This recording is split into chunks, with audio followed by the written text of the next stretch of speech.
दोस्तों, आजकल बेरोज़गारी बहुत बेरोज़गारी है।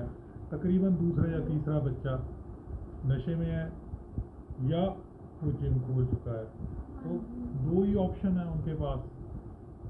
तो नशे वाले को निकालना दायित्व है हमारे समाज का।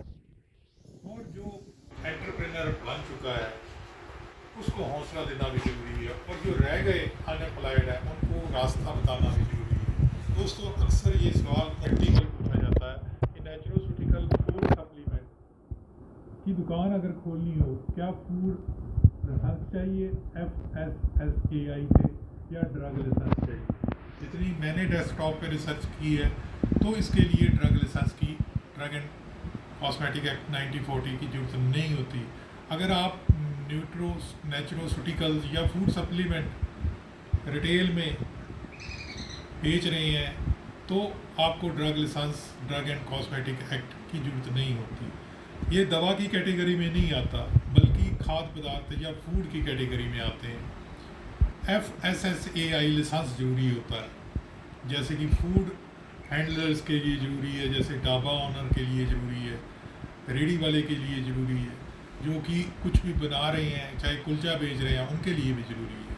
और ऐसे ही जो न्यूट्रिशन प्रोडक्ट्स बेच रहे हैं उनके लिए भी ज़रूरी है। न्यूट्रिशन प्रोडक्ट्स कैसी भी हो सकती हैं डाइटरी सप्लीमेंट हो, हेल्थ सप्लीमेंट हो, फंक्शनल फूड्स हो, प्रोबायोटिक्स आदि, या इन्फेंट नवजात शिशु के लिए सेरिलैक जैसी चीज़ हो।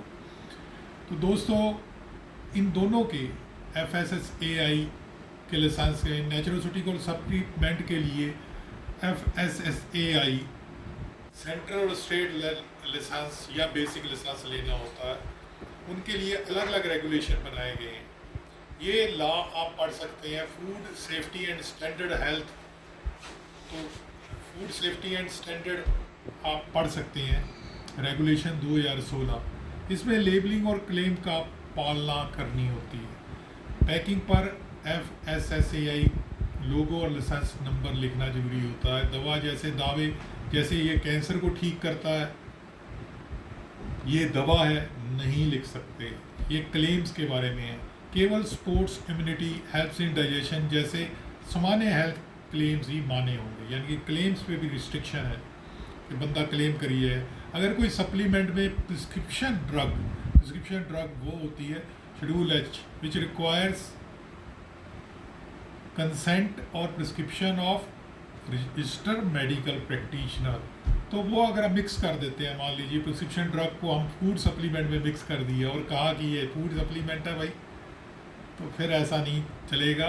जैसे स्टीरॉयड, हार्मोन या कोई भी शेड्यूल ड्रग इंग्रेडिएंट जब हम डालेंगे तो फिर ये फूड सप्लीमेंट नहीं रहेगा, इसका ड्रग लाइसेंस लेना अनिवार्य होगा। तो याद रखिए, संक्षेप में ड्रग लाइसेंस नहीं चाहिए फूड सप्लीमेंट के लिए।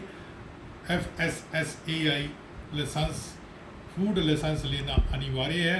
केवल अप्रूव्ड इंग्रेडिएंट और क्लेम ही यूज़ करने होंगे। बाकी अगर कोई डाउट है आपको तो आप अपने एरिया के फूड इंस्पेक्टर या ड्रग इंस्पेक्टर को मिलिए। ये तो हमारी डेस्कटॉप अवेयरनेस थी, वहाँ से रिसर्च की और जगह जगह से पूछा, मगर फिर भी आप इसके बारे में कंफर्म कर सकते हो कि लॉज क्या इन फोर्स हैं। क्योंकि कुछ स्टेट में एक एडिशनल डॉक्यूमेंट भी लगता है, रेंट एग्रीमेंट के अलावा, बिजली बिल के अलावा, आपकी फ़ोटो के अलावा। कुछ स्टेट में, जैसे मैंने हिमाचल प्रदेश में पता किया, तो वहाँ पे आपको फूड हैंडलिंग सर्टिफिकेट NOC देना पड़ता है कि ये बंदे को कोई बीमारी नहीं है। तो वो आपका गवर्नमेंट का जो प्राइमरी हेल्थ सेंटर है वो लिख के दे देता है।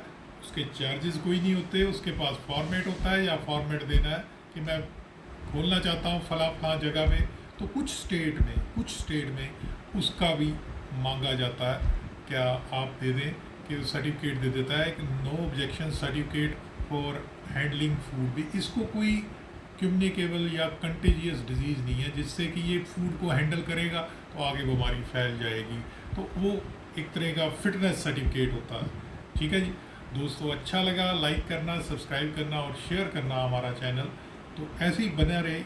इंस्टाग्राम का भी नीचे लिंक देंगे, आप हमारे साथ बने रहिए। आप अगर हमारे साथ बने रहेंगे तो हौसला अफजाई होगी। यहीं कहीं गलती हो गई तो माफ़ करना। धन्यवाद।